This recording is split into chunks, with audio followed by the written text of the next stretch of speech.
I gave my daughter a house as a wedding gift.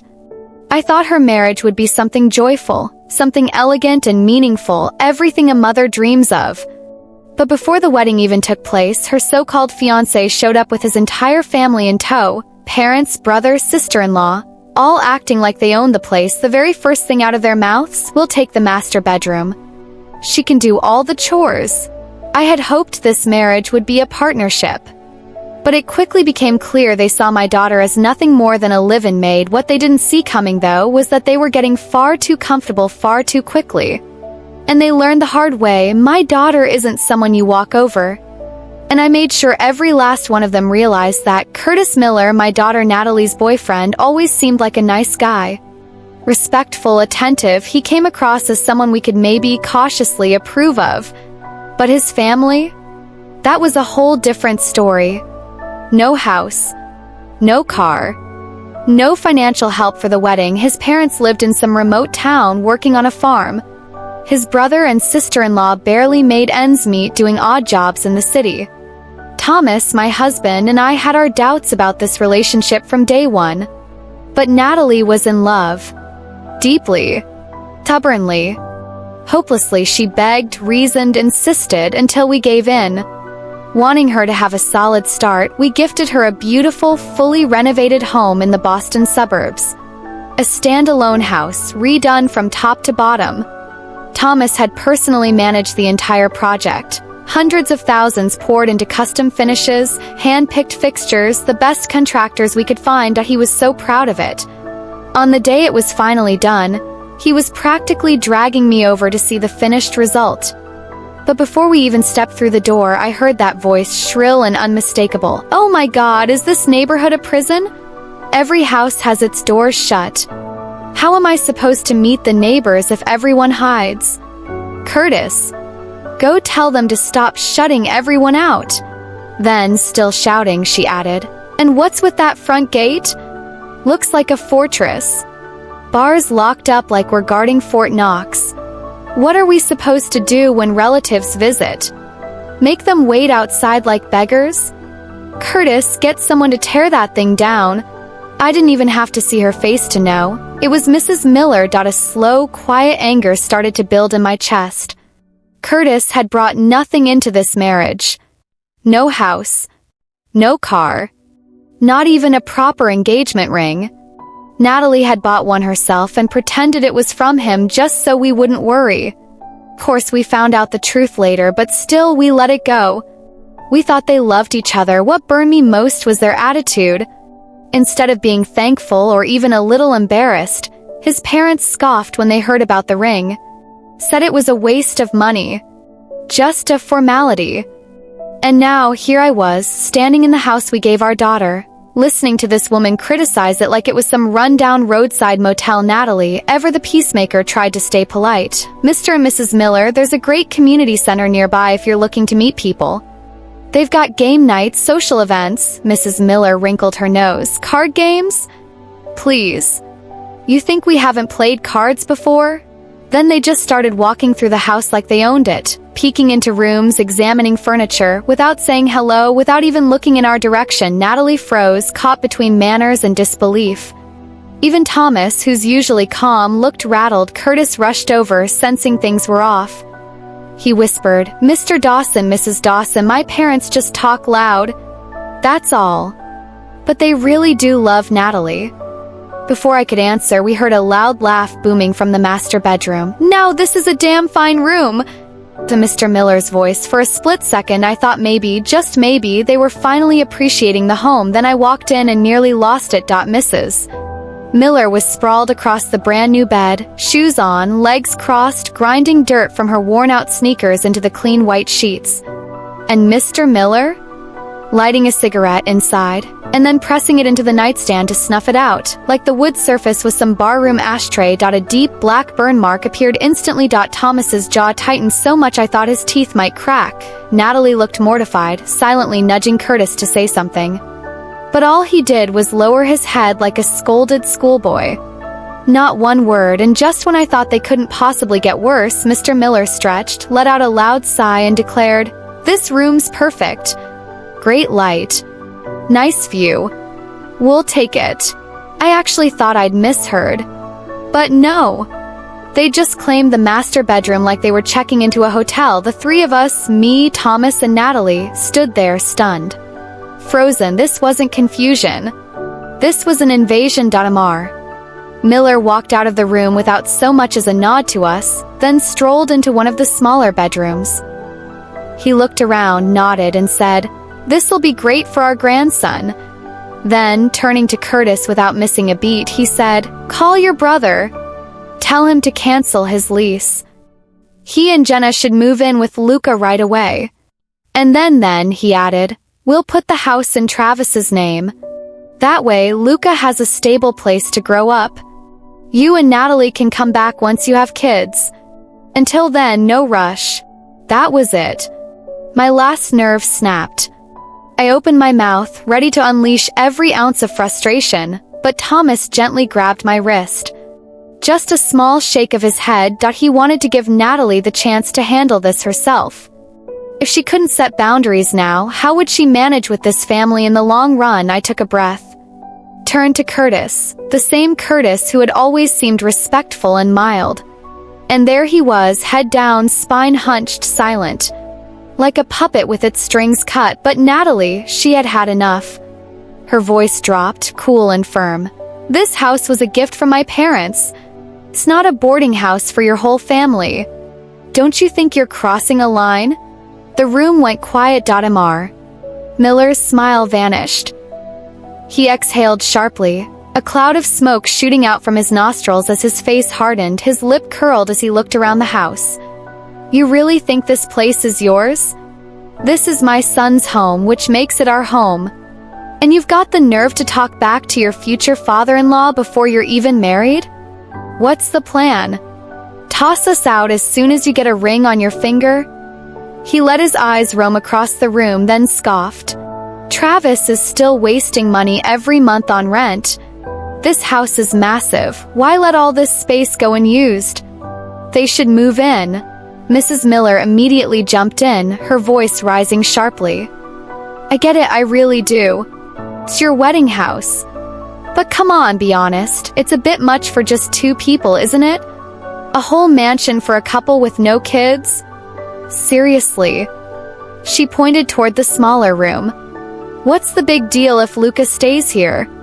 Why let a perfectly good room go empty?" Then, with a fake tone of kindness, she added, "We're not trying to take advantage of you, sweetheart. We just don't want you two struggling on your own. We came to support you. You should be thankful." As the tension grew thicker in the air, she turned her focus to Natalie and gave a smug smile. "Besides, you're about to be my daughter-in-law. That means it's your job to look after us. Cooking, cleaning, making sure we're comfortable. Don't think you get a free pass just because you're the bride." Natalie's hands trembled at her sides and her breath came in short, sharp bursts. My fists clenched, but Mrs. Miller kept going, undeterred. "To be honest, you don't look like much of a housekeeper. Save yourself the trouble and just have your daddy hire a maid to take care of us, all right?" Natalie stood frozen, her body rigid, her eyes welling with unshed tears. But instead of breaking, she snapped.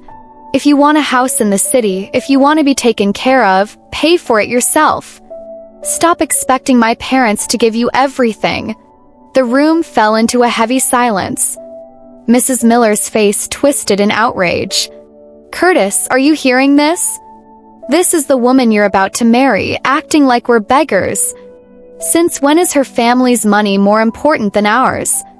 Doesn't she know married couples share everything?" Curtis looked pale, his voice rising. "Natalie, you can't talk like that. Apologize to my parents." Natalie turned to him, her voice cold and clear. "If you really believe that, then take your parents and get out of my house. My parents bought this place for me. Not for you and definitely not for them." Curtis reached out, grabbing her wrist. "Natalie, come on. You always get worked up like this, and I always let it slide. Can't you just show my parents a little respect?" Natalie pulled her arm away and turned her back to him. Mrs. Miller gave a bitter laugh. You should be grateful to be marrying a man like Curtis. You think you're better than us? Look at you, selfish, spoiled, and completely disrespectful. Honestly, I don't think you're even good enough for my son." She spun to face Curtis, eyes blazing. "See? She looks down on us, just like every other city snob." Natalie stared right back, calm and steady. "We're not even married yet, and you're already trying to claim what's not yours. That's not family, that's just greed." Curtis wiped his forehead, tense. "Natalie, that was way out of line. You need to apologize." Then Mr. Miller stepped forward, slowly blowing smoke in our direction. His eyes landed on Thomas and me as he spoke with a sneer. "Thomas, I gotta ask, how exactly did you raise your daughter? Because I'm seeing a serious lack of discipline here. No respect, no humility. All I hear is my house, my house. It's exhausting." He took another puff and looked directly at me. "You think you're better than us country folk, huh?" His gaze narrowed. "You know, Curtis didn't end up this way on his own. He was raised right. Tough love. Real parenting. That's why he's respectful, hardworking, and why he's got a future in the city." He gave a cold smile. "Once your daughter's married into our family, she'll learn her place. Curtis will make sure of it." Curtis stood frozen, then gave a small nod. Almost nothing, but enough. We all saw it. Natalie's eyes changed. Thomas stared at the Millers in shock.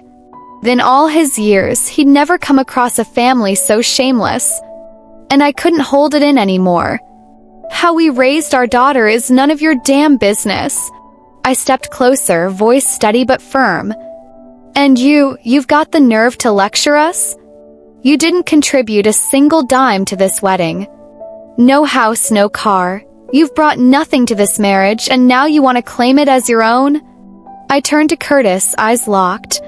"Your son, what does he even bring to the table besides following orders? He depends on us for everything. So tell me, what gives him the right to make demands?" The Millers stood silent for a moment, stunned. Like no one had ever dared talk back to them before. Then Mr. Miller snapped. "Enough. You done talking?" He sneered, his voice turning cruel. "So what if we don't have money? Your daughter wasn't exactly hard to win over, was she?"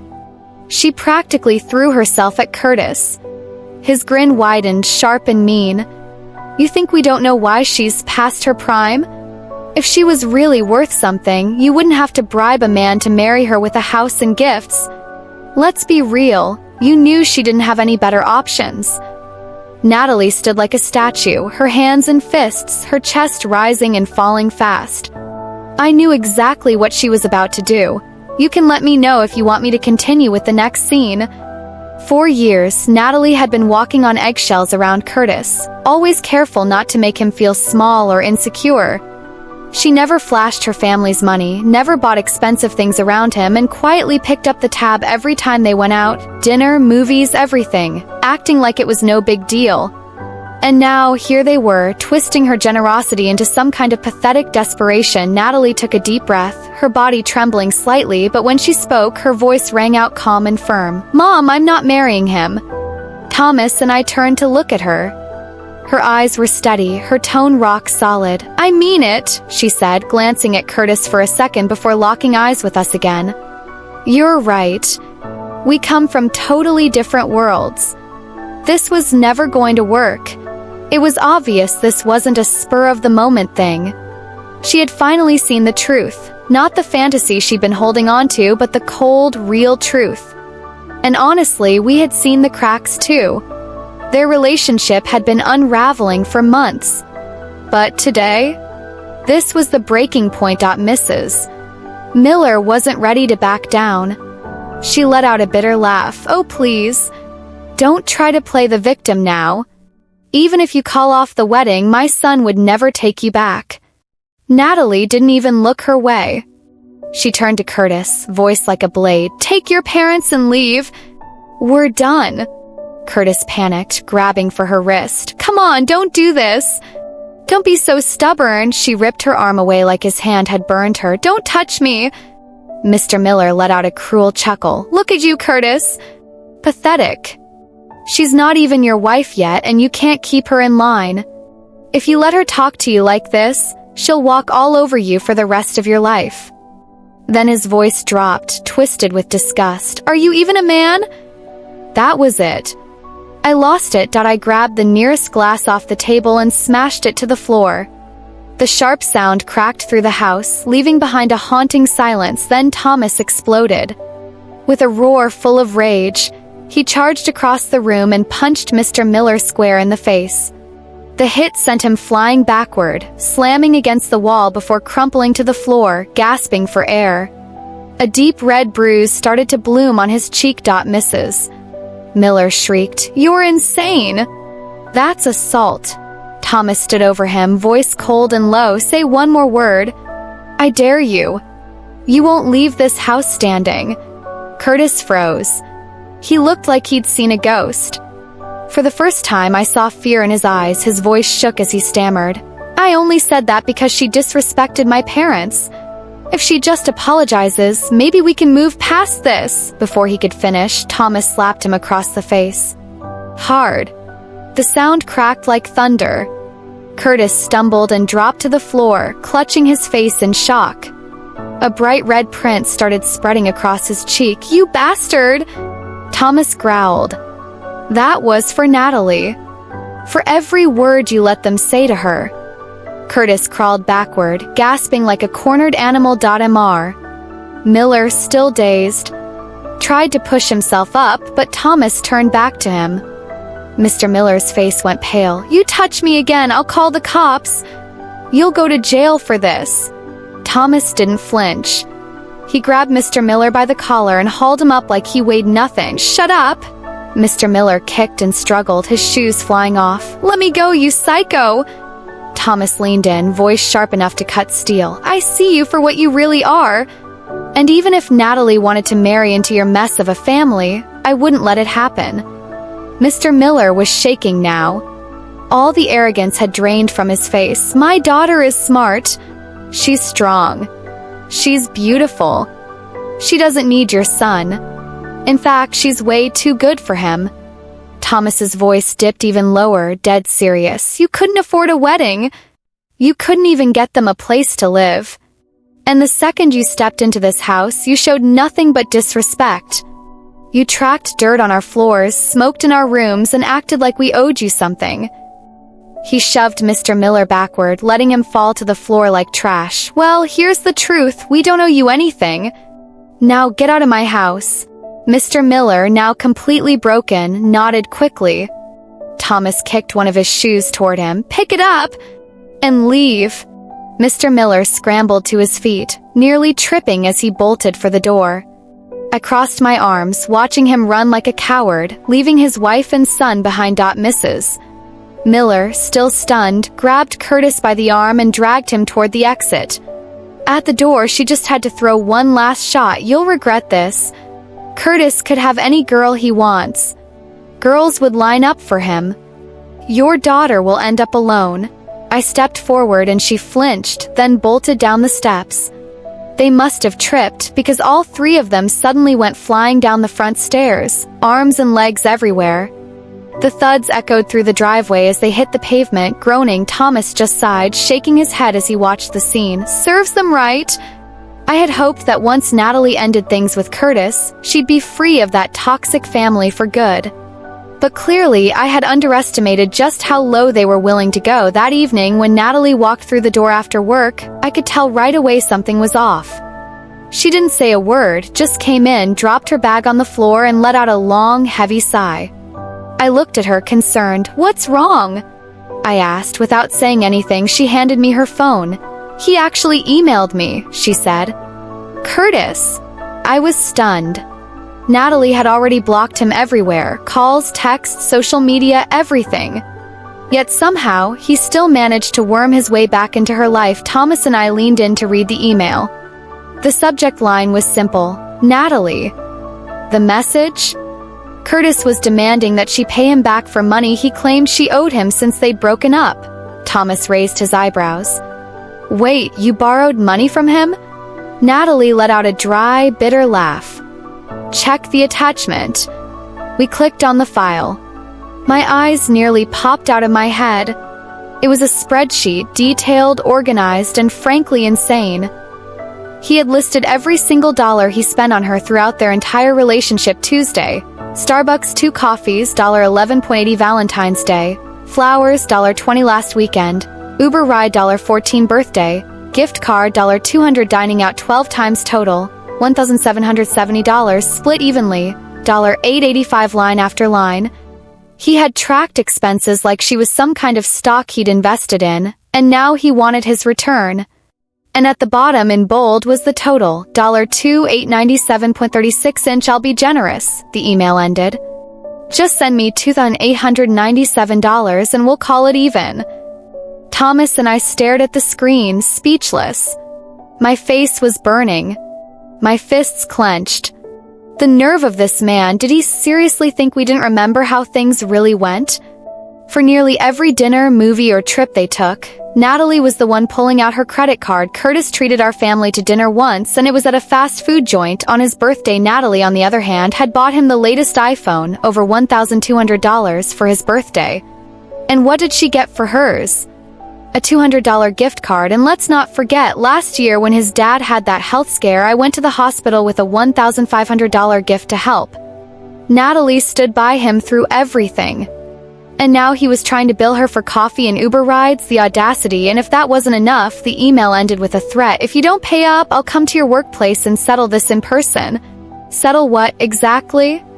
It wasn't just ridiculous, it was pathetic. The next day, as soon as the elevator doors opened at Natalie's office, I could tell something was going down. Crowd had formed near the lobby. People were whispering, pointing, watching something unfold. I in the middle of it all? Curtis. And his parents. Curtis was slouched in a corner, head down like he was hoping the ground would swallow him. But his parents? They were loud, like they were leading some kind of protest. Mrs. Miller's sharp voice cut through the buzz. Where is your supervisor? I want to speak to a manager. We're here for Natalie. She owes my son money and refuses to pay.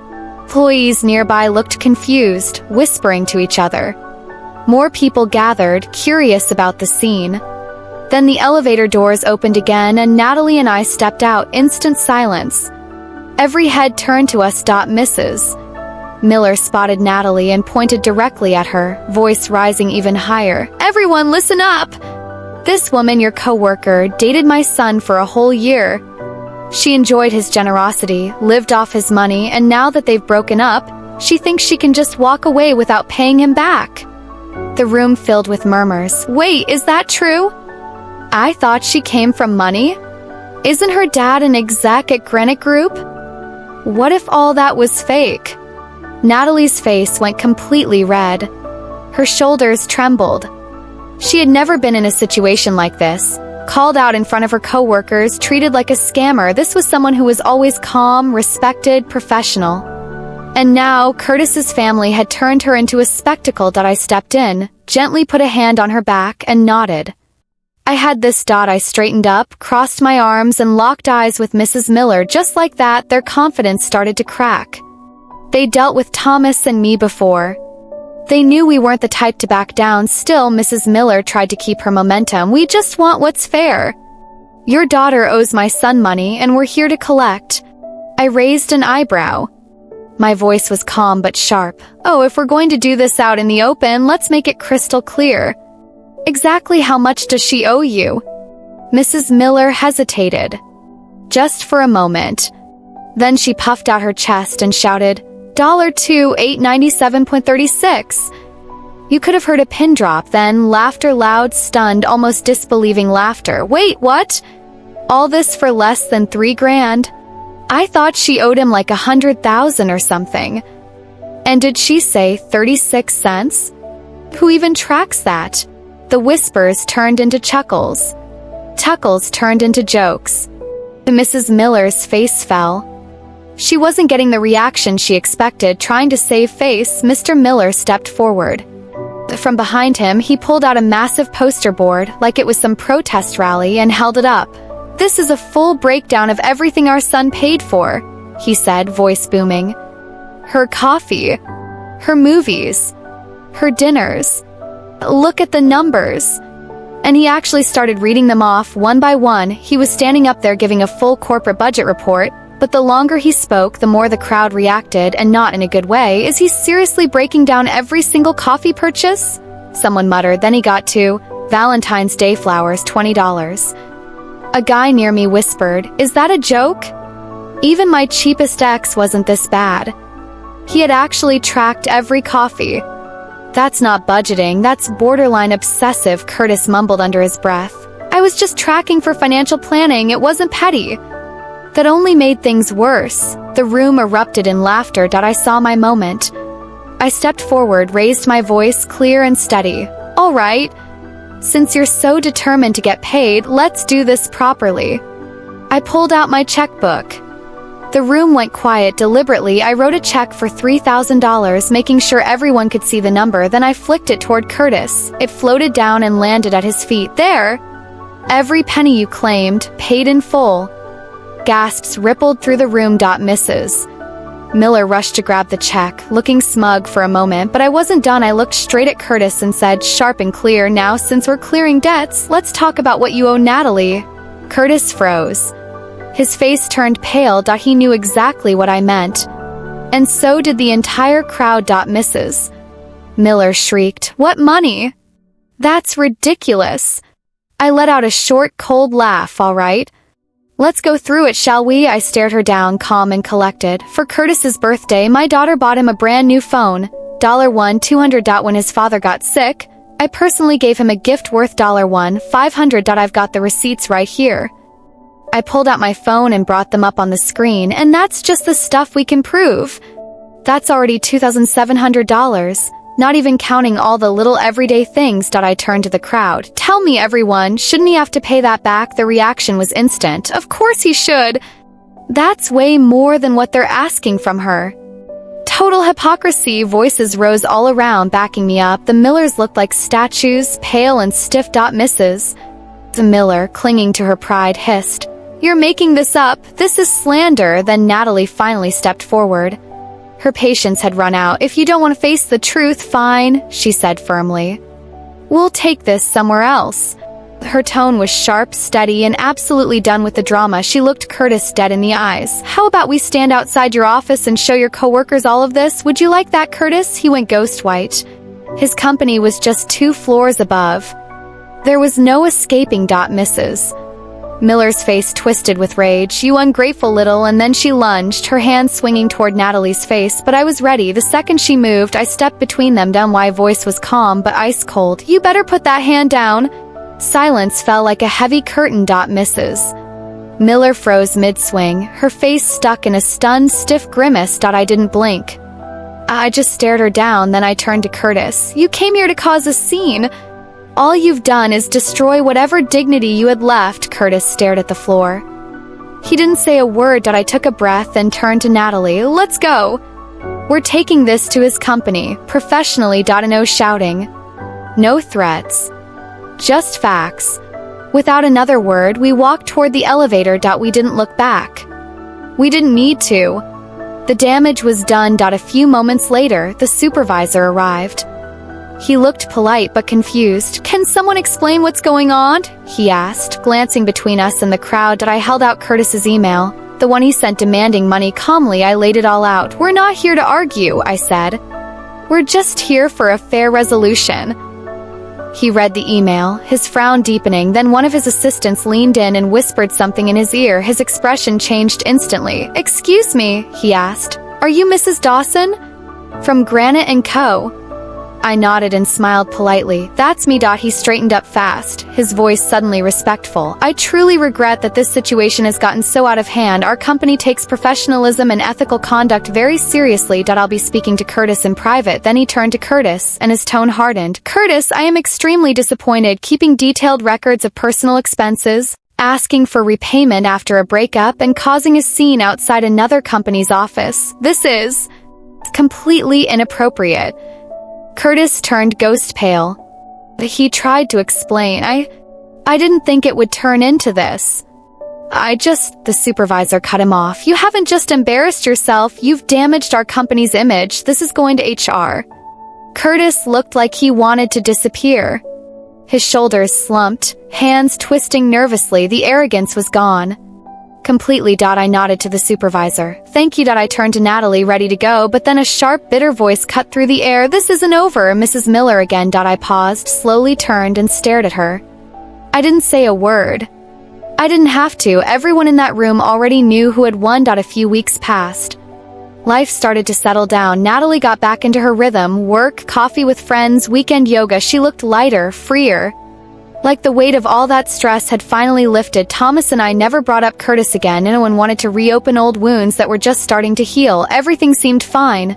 Until that one night Natalie came home with takeout, but something about her expression was off. As I set the table, I asked casually, "Work all right?" She didn't answer. Just handed me her phone, another text. Same unknown number.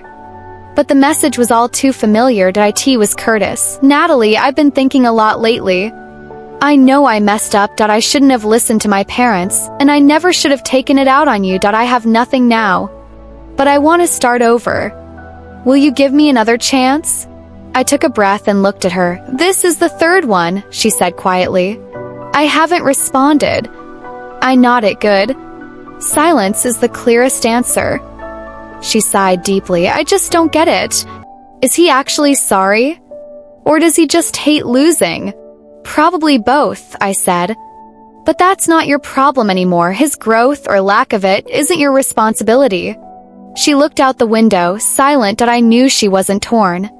It wasn't love she was wrestling with anymore. It was just letting go of what once could have been, and realizing she never had to carry it again. It was more than just a habit. It was the emotional weight that comes from giving your all to someone, only to realize too late that they never deserved it. Then just a few days later everything changed. That evening she came through the door looking different.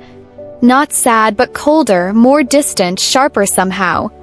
She set her phone down on the kitchen counter. "Mom, look at this." I picked it up. The second my eyes hit the screen, my stomach turned. It was a social media post. No name attached, anonymous. Featured a blurred photo, some heavily edited video clips, and a message that was clearly meant to damage her. Whoever put it together had taken time to create a fake story. The caption read like a punch to the gut. "Real-life gold digger scams her ex, then brags about her rich background. Guess she's not so untouchable now, huh?" A slow, burning anger started building inside me. "Do we even have to guess who posted this?" I asked. She shook her head. "I can't trace the account, but look at the content.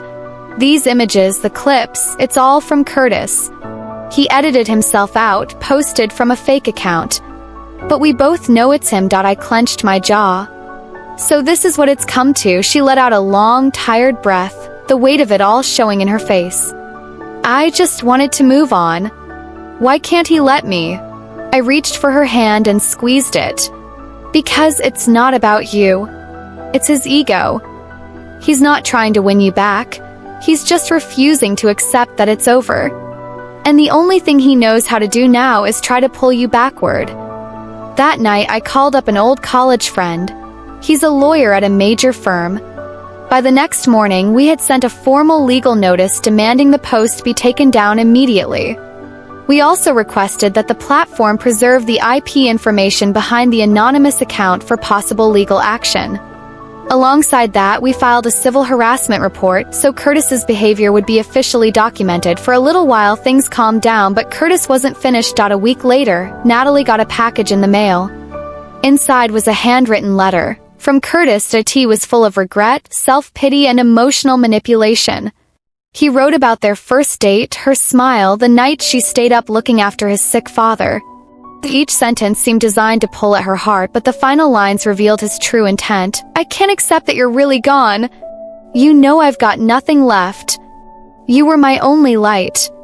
If you don't come back, I don't know what I might do." That wasn't an apology. It was emotional blackmail. My face hardened as I read the words. Without hesitating, I got on the phone with our lawyer. We began the process of filing for a restraining order immediately. That same afternoon, Natalie and I went down to the courthouse. She sat quietly on the bench, holding the letter so tightly her knuckles turned white. "Mom," she said softly, "I know I'm doing the right thing, but why does it still feel so heavy?" I rested a hand on her shoulder. "You're not just tired, you're healing. And healing is hard. But you're doing exactly what you should." She let out a slow breath and looked me straight in the eye. For the first time in a long while, there was no fear in her gaze. "I won't let him hurt me again," I smiled. "That's my girl." That a few weeks later, the court granted the temporary restraining order. Curtis was now legally barred from contacting or going anywhere near Natalie. We handed over all the evidence to Granite and Company's legal department, so there would be a formal record in place in case anything happened in the future. That we weren't waiting around for another apology. We weren't giving him another opening. Natalie had finally broken free. She was no longer that woman who tried to fix someone who refused to change. No longer the partner who walked on eggshells, offered endless chances, or made herself smaller for the sake of peace. She had stepped into her own power. Without even realizing it, she was starting to outgrow the limits she once placed on herself. She threw herself into her work, not letting her emotions derail her focus anymore. Instead of hesitating, she tackled multiple projects head-on and proved she could lead under pressure. She knew exactly what she wanted, and more importantly, what she didn't need anymore. Then came the regional business conference. Granite and Company selected her to represent the firm at a major industry event. She walked onto the stage with confidence, delivered her presentation with clarity and purpose. The audience, executives, investors, and industry professionals, listened closely. They nodded in agreement.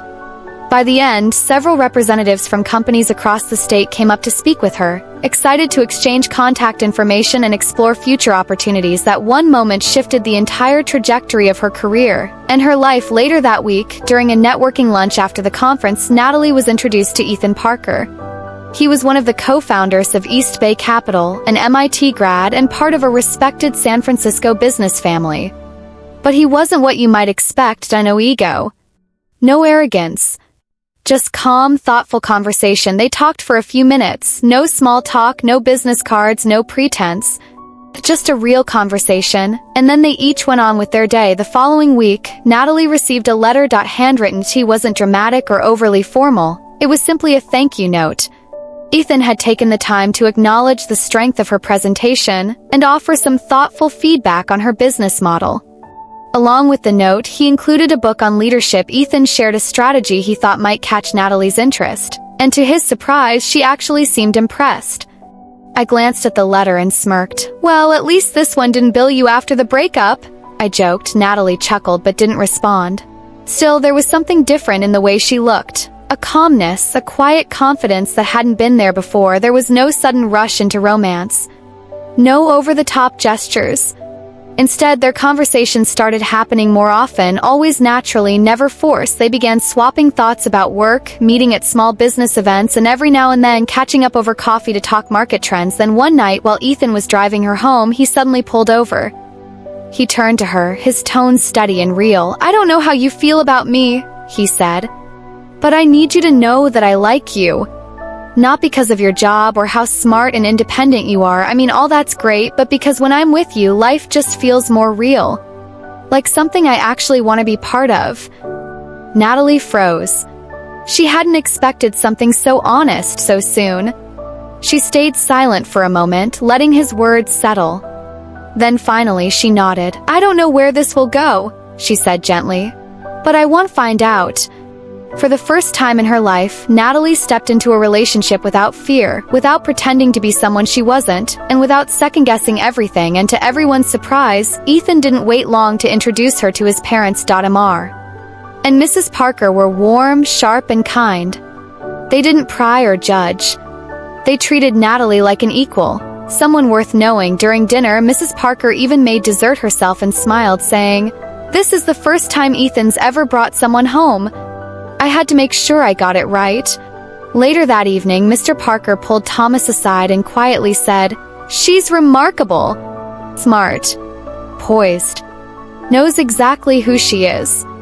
We're really glad Ethan met her." There was no pressure, no drama, no tiptoeing around expectations, just a family built on respect and honesty. It was everything Curtis's family had never been, and for the first time it was clear Natalie was safe.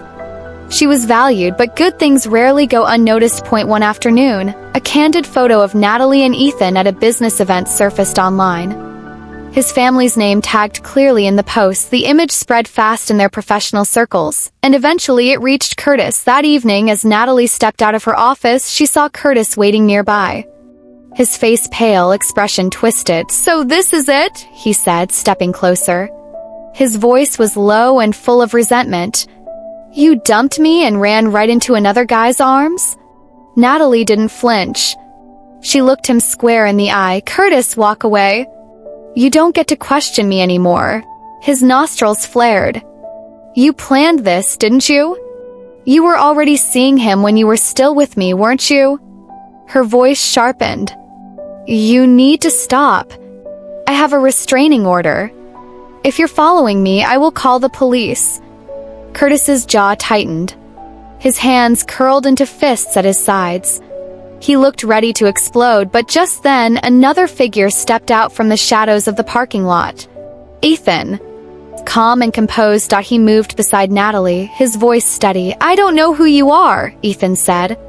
"But if you take one more step toward her, I'll call the police myself." Curtis blinked. He hadn't seen Ethan coming and clearly hadn't expected him to get involved. "Oh, so you're the new guy," he said with a mocking sneer, though the crack in his confidence showed. "You think you're better than me?" Ethan didn't react. "It doesn't matter who I am," he said calmly.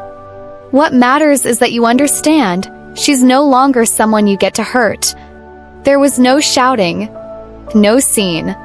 But the power in Ethan's words hit harder than any fight. Curtis stood frozen, watching Natalie, strong, untouched by his anger, and Ethan, steady by her side, and just like that, something in Curtis broke. He finally saw it.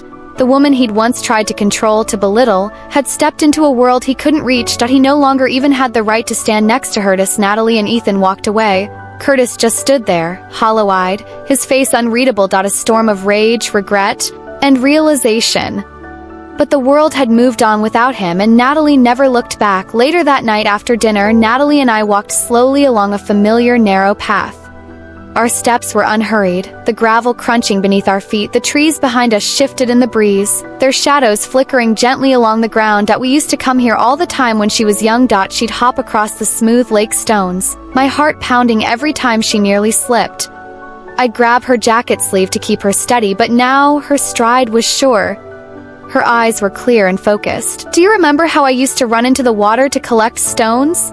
she asked suddenly. I smiled. "Of course. You always said every stone was special. You had to bring them all home and wash them." She laughed softly. "Back then, I thought every tiny thing in the world was worth holding on to." Then she paused, thinking, "Now, I think some things are meant to stay in your heart, not your life."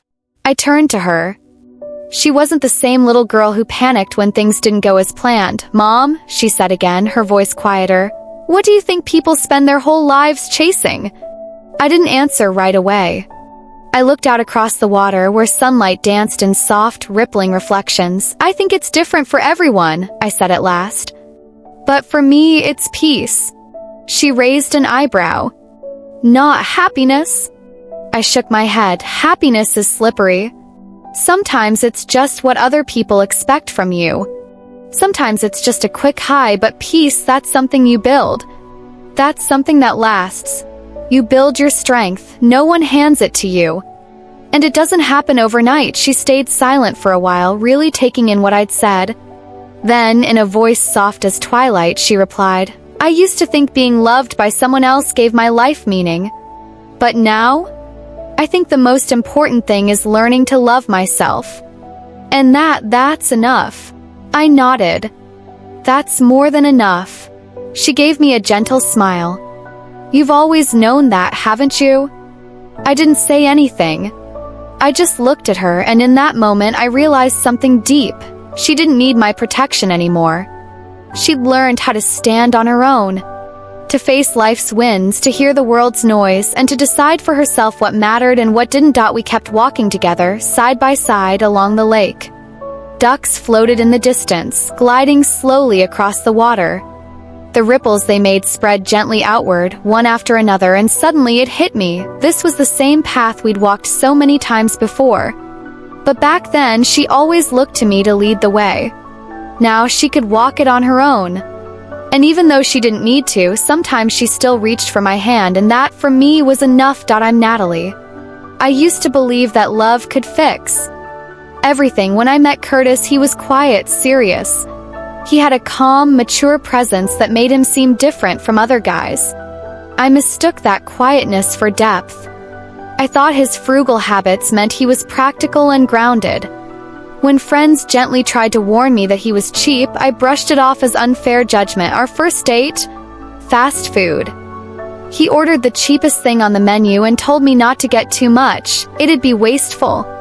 I smiled, said it was fine, and convinced myself this was just a man who didn't like excess. On Valentine's Day, instead of a gift, he Venmo'd me $520 and said, "It's the thought that counts." And believe it or not, I was touched. I thought it was sweet. Minimal. Mature. It took me far too long to see the truth. His practicality was really just selfishness, dressed up. I never kept score. For his birthday, I bought him a brand new iPhone. When mine came around, he handed me a $200 gift card and said, "Get yourself something nice." Then added with a straight face, "Couples shouldn't measure love with money." And God help me, I agreed. He didn't have a car, so I drove. He didn't have a place of his own, so I said it didn't matter. He told me he couldn't afford a ring, so I secretly picked one out, had my best friend buy it, and planned to surprise him on our wedding day. Looking back, I can't believe how blind I was. And that was just the beginning. The first time I visited his family, his mother barely looked at me before asking, "Do you cook?" Before I could respond, she added, "City girls don't belong in kitchens." But let me make this clear, it won't work in our family. I laughed, thinking she was joking. I told her I could cook and I'd love to learn more. She didn't laugh. She didn't smile. She just nodded like she was confirming something she already believed. I thought that if I was kind enough, sincere enough, she'd come around. I didn't realize it was only the start of a long list of tests and insults. She mocked the way I dressed, said it was too flashy. Criticized my career, said ambitious women are hard to control. Judged my personality, said I wasn't soft enough to be a proper wife. Curtis? He never stood up for me. All he ever said was, "That's just how she is. Don't take it personally." At the time, I thought he was just trying to keep the peace. Now I know he was just too weak to stand by me. His father didn't hold back either. "You won't need a job once you start having kids. And no use wasting energy thinking about a career." To them, I wasn't allowed to want anything for myself. No dreams. No space. Not even my own voice, and still, I told myself to hang in there. That things would change once we got married, but the moment that finally woke me up was when it came to the house. Curtis told me he couldn't afford one, so I offered to have my parents gift us a house as part of my dowry. He didn't hesitate. He lit up and rushed to tell his parents, and that's when their true selves came out. His mother immediately said, "We'll take the master bedroom. The second room's for Luca, our grandson. Travis and his family will move in too." I tried to reason with her, tried to talk calmly. She laughed in my face. "Your mother bought the house, good for you. Doesn't mean you get a say in anything. Curtis?" He stood there quiet. Later, when I brought it up to him in private, he whispered, "She's just talking. Don't take it seriously." And that's when I saw it clearly. I was never going to be part of that family. I wasn't their daughter-in-law. I was just a means to an end. A house. A wallet. Someone to use but never respect. The most ridiculous part, after I left him, Curtis started spreading lies about me at work. Called me cold. Entitled. Materialistic. Then, he sent me an invoice. A full list of every coffee, meal, and ride he'd ever paid for. Said I owed him $300. I laughed. really laughed, the same woman who bought her own engagement ring now being called a gold digger, so I sent him the full $3,000. Not because I owed it, but because I wanted that chapter to be over. Forever after that, his life slowly fell apart. He lost his job. His family's reputation took a hit. Every resume he sent out got ignored. People said he looked tired, worn down, lost. I wouldn't know. I'd stopped caring by then. Sometimes I think back to the woman I used to be, the one who kept shrinking to be loved, who gave up her boundaries, who convinced herself to hold on just a little longer. And yes, it hurts to remember her, but more than anything I feel free because now I know what real love is. It's not one person constantly covering up for the other's flaws.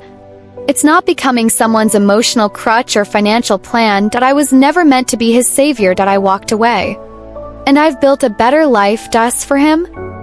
He was eaten alive by his own selfishness. This quiet, peaceful life I live now, it's my strongest, most graceful revenge. No shouting, no plotting, no bitterness, just living a life he'll never be able to touch. This time I bow to no one. This time I walk forward for me.